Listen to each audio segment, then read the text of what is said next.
సరే, జైల్లో వల్లభనేని వంశీ చాలా ఇబ్బంది పడుతున్న మాట వాస్తవం. నేను కూడా వారి సతీమణితో మాట్లాడాను. జైల్లో ఈ 90 రోజుల్లో 20 కిలోలు తగ్గిపోయాడు. కాస్త నీట్‌గా, ఆరోగ్యంగా కనపడేటటువంటి వ్యక్తి. అంటే ఆయనకి ఆరోగ్య సమస్యలు కొన్ని ఉన్నాయి. ఎవరికైనా ఉంటాయి సహజంగా.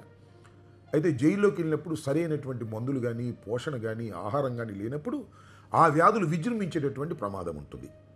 అలాగే చంద్రబాబు నాయుడు గారికి కూడా ఆ మధ్యన జైల్లో ఉన్నప్పుడు ఆ వ్యాధులు విజృంభించాయని సాక్షాత్తు లోకేష్ గారికి చెప్పినటువంటి సందర్భం కూడా ఉంది. ఎవరైనా సుదీర్ఘకాలం ఉన్నప్పుడు మనోవేదన ఉంటుంది, తెలియకోకుండానే కొంత ఆరోగ్య సమస్యలు కూడా ఏర్పడతాయి.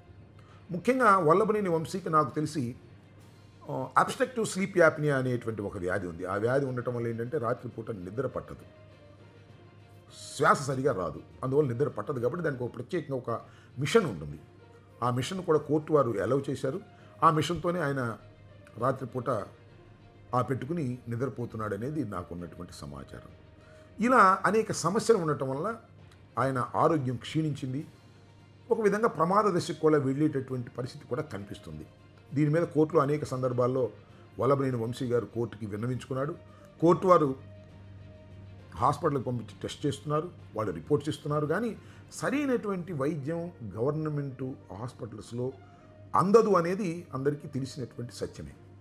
కాబట్టి ఆయనకి ప్రత్యేకమైనటువంటి ట్రీట్మెంట్ అవసరం అనేది మనకు అర్థమవుతున్నటువంటి అంశం.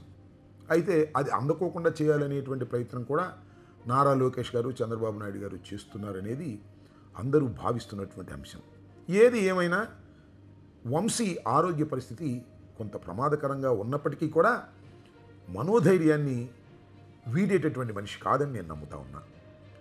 త్వరలోనే కోలుకుంటాడని, త్వరలోనే బెయిల్ వస్తుందని కూడా నాకు విశ్వాసం ఉంది. కానీ బెయిల్ రానివ్వరు అనేటువంటి భయం కూడా ఒక పైపులా వెంటాడుతూ ఉంది. ఎందుకంటే కొత్త కేసులు పెడుతూ ఉన్నారు కాబట్టి.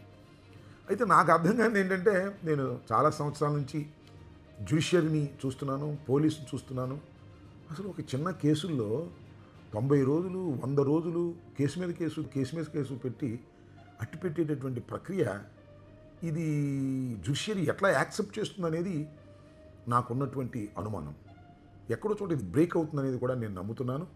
ఈ ఒక కేసులోనే కాదు, ప్రతి కేసుల్లోనూ ఒక కేసులో బెయిల్ వస్తే మరో కేసులో పీటీ వారెంట్ పెట్టడం, ఎక్కువ కాలం లోపలుండి భయపెట్టాలనేటువంటి ప్రయత్నం చేస్తున్నటువంటి సందర్భాలు మనం చూస్తున్నాం.